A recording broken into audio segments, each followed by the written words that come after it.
Well, this is Corella. I'm back. I was cut off. So the video has been divided into two. It'd probably be one of the shortest videos that I have up. But I'm going to continue with May. So I'm going to share my screen. Here we are. Oh, there we are not. So share. There it is. And I was talking about the May, and I was telling you that I was sitting down. I raised my hand, asked the nun, could I go to the bathroom? Because in those days I thought can and may meant the same thing. The nun said, yes, you can. She told me why I could go to the bathroom. I had arms and legs and I could walk. And when I got up, she said, where are you going, Miss Ficklin? And I said, well, I'm going to the bathroom. And she said, no, you're not. And I said, but sister, you told me that I could go. And she says, I stick by that. You can go to the bathroom. Okay, so I went to go and she said, where are you going? I said, I'm going to the bathroom. She says, no, you're not. And then I just stood there and she said, what do you want to do, Miss Ficklin? I said, well, I want to go to the bathroom. Oh, no, you can go to the bathroom. You have that ability. But, and I keep telling you have that ability. Then, sister, why won't you let me go to the bathroom? Because you don't have my permission. And I'm thinking, but I just asked permission like 5 minutes ago. And she said, how many times do I have to tell you, Miss Ficklin, that asking one if they have the ability to do something is very different than wanting or receiving permission. I said, sister, excuse me, you didn't say what you wanted. You said what you thought was correct. Can you go to the bathroom? Of course you can. You have the ability. But may you go to the bathroom in which you are requesting my permission? Obviously, no. I know you don't have to go to the bathroom because an hour ago or 2 hours ago, you had to go to the bathroom before. Can only means, do you have the ability? And the answer is yes. May, on the other hand, is permission. May I go to the bathroom? If you had asked that 5 minutes ago, I could have told you, no, you may not go. You do not have my permission to leave your seat to go to the bathroom. After that, I never forgot the difference between, who would, right? Who would forget the difference between may and can? Never. So can is just talking about the ability to do something, whereas may is requesting permission about doing something. So may and can, I don't care how many times in the United States, I don't know in other countries, but in the United States, it is used as they are seen as synonyms. They are not. Can means ability. Can you go? Yes, you can. May you go? No, you may not. We continue. May I continue? Can I continue? Yes, you can, and yes, you may. Me, object pronoun, used as the object. Once you know who, well, if it's me, you know who the person is. It's me. And it's first person singular. Plural, first person is us, you, second person singular or plural, him, her, it, third person singular, object pronoun, and them, third person plural. Have to think about that sometimes. Think about it. Let's go all the way down. We're still not finished. Much, we talked about that when we talked about much and many. Must does not mean should. Must means it is required. It is mandated, many times by law. And if it's not law in society, the law in society, it's law in where you are staying or where you are living or where you are studying. So if a school says to you, the school authorities say to you, you must do X, Y, and Z. That's not the law. That's not the sheriff. That's not the police. That's not the mayor. That's not the governor or the president. But as far as you're concerned, it is, because it's mandated within the school. It is required in the school. You must do this. Should means it would be a good idea that you do this. It is highly recommended that you do this. Now, I have to say this. Sometimes in a situation, the person or the persons may use the word should, but what they really mean is must. But it's a euphemism, so it doesn't sound so harsh. Depending on the situation, depending on the person, depending on what you understand, should means it's highly recommended. I would do it if I were you, but if you don't do it, you'll probably have consequences, but it's not the same type of consequences if the word is must. You must do this. That means it is mandated. It is required. There's no question. So should and must do not mean the same thing. Nobody says you should pay your taxes. You must pay your taxes, especially if you're middle class and below, you must pay your taxes. If you're rich, I guess it would be should, because a lot of rich people get away with paying nothing at all. And the reason I say maybe would be should, because you have these high-end lawyers whose only job is to find ways not to pay taxes. So if you're rich and you don't get a high-priced lawyer to find ways not to pay, it should, because otherwise you can get someone who could help you to legally evade taxes. My possessive adjective, my house, your house, their house, which is different than a possessive pronoun, mine, yours, his, theirs, ours. Myself, yourself, ourselves, their selves. In the plural, the F becomes VES. I can do it by myself. I can do it alone. He himself, not his self, but he himself is responsible. That means he's the only person responsible. Never. What can I say about never? Never means never.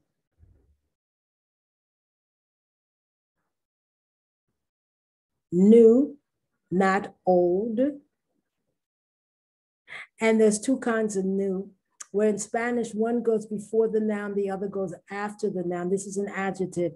In English, the context tells you. There's a difference between saying, I have a new car versus I have a new car.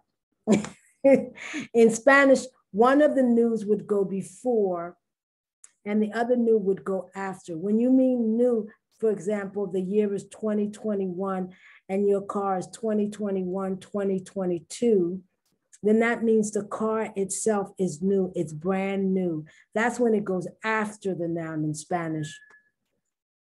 Where if you mean that the car is new to you, it's a 2019 car. It's been used by other people, but it's new to you. You've never had this car before. In Spanish, it goes before the noun, but in English, the only way you can tell is through the context.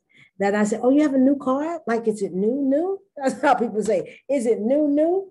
No, it's used, but then people say, oh, so you have another car? Oh, another car, okay. Not the negative. How do you make a negative sentence or negative thought with verbs like is, like verbs like to be or to have or can? You just add the not. But with other verbs, with the majority, like 99.9% of the verbs, it's do not, does not, will not, well, do not, does not in the present tense. Now, which is different from soon.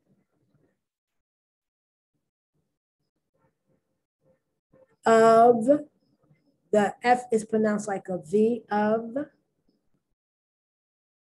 Whoop. Off, the F is pronounced like an F. Old, we've seen this before. On, which is different from in, but it's not always easily distinguishable.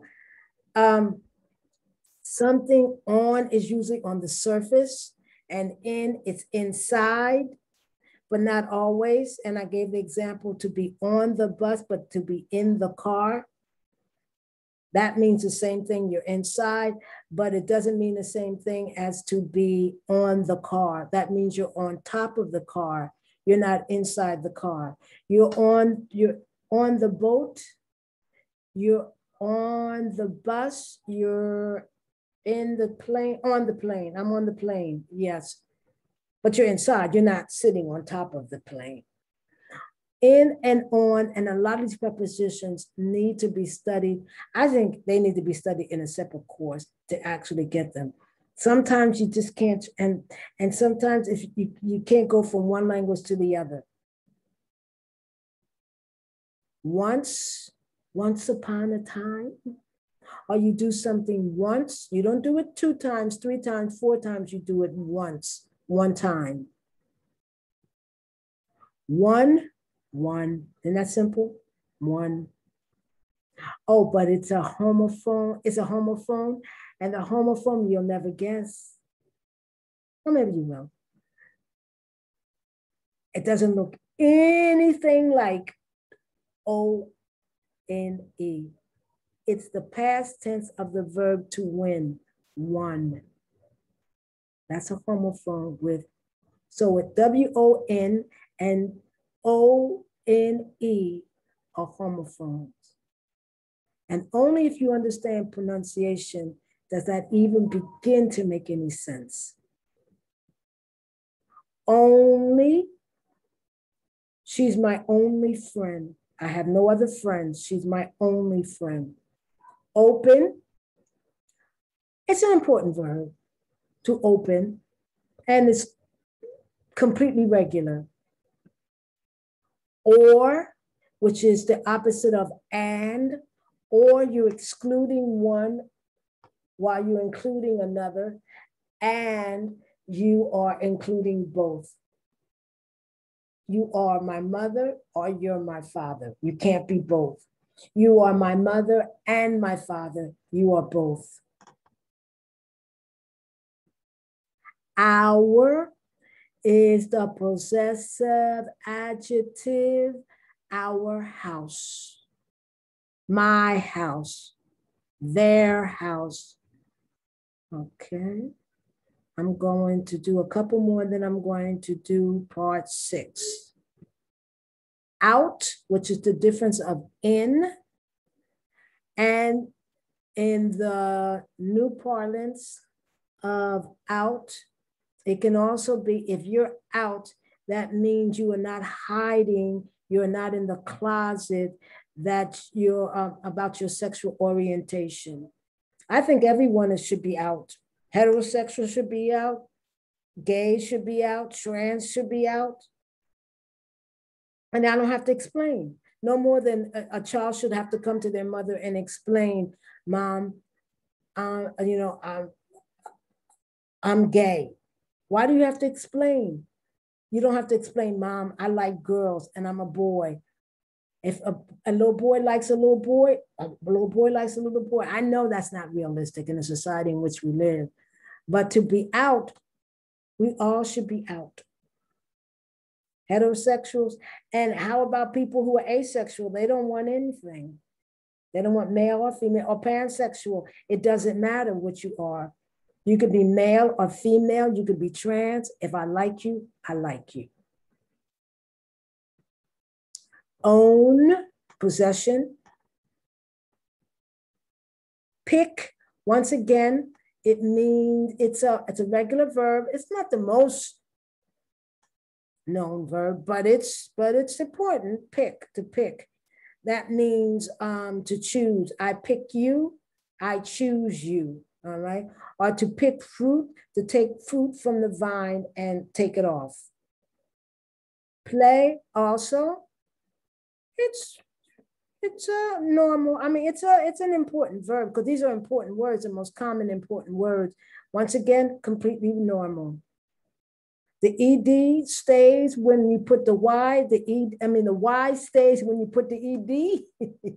The Y stays when you put the ED, and the Y stays when you put the ING. Sometimes the Y is removed, but not in that case. Please help me.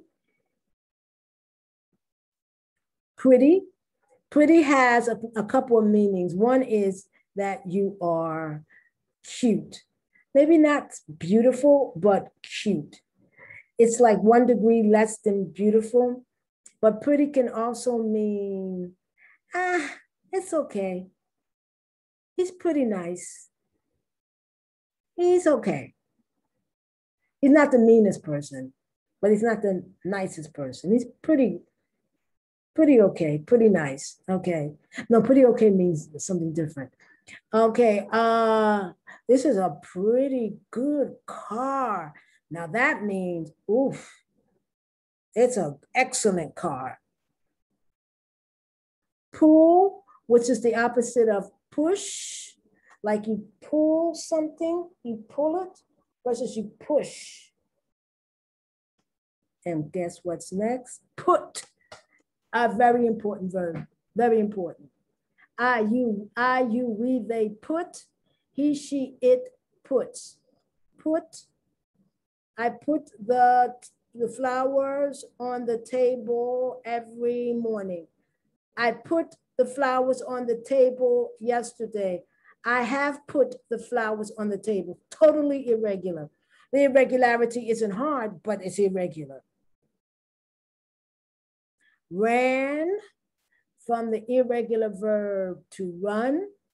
I run every morning. Yesterday I ran. And the day before I have run in the park.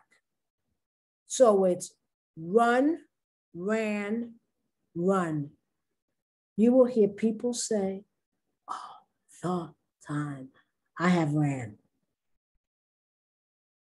Incorrect.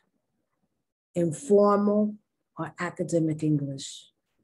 And in some versions of the informal, it is incorrect.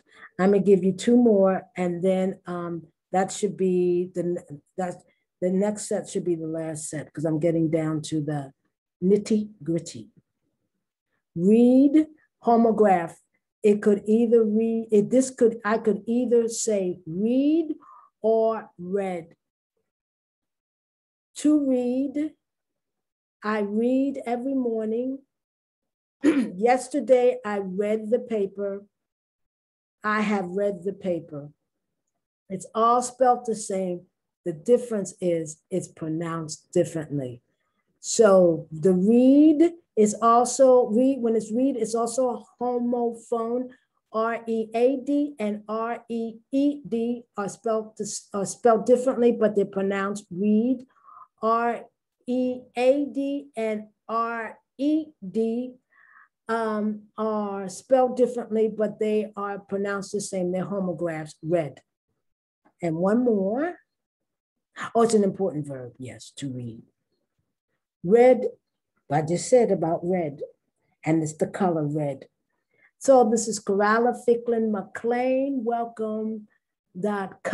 Thank you for coming to my video. Thank you for coming to my website. Thank you for coming to my different platforms. I hope you subscribe. I hope these can be useful to you, especially if you are going to teach English, you're going to move abroad as a result of listening to Stephanie Perry, who talks about that a lot, and how you can take care of how you can finance your trip abroad and your life abroad. The more you know, the better you're able to explain to your students, the more your reputation will grow, and the more money you can demand. And you will not just be an English teacher, you will be an excellent English teacher who explains. So I hope you have a good day. Thank you.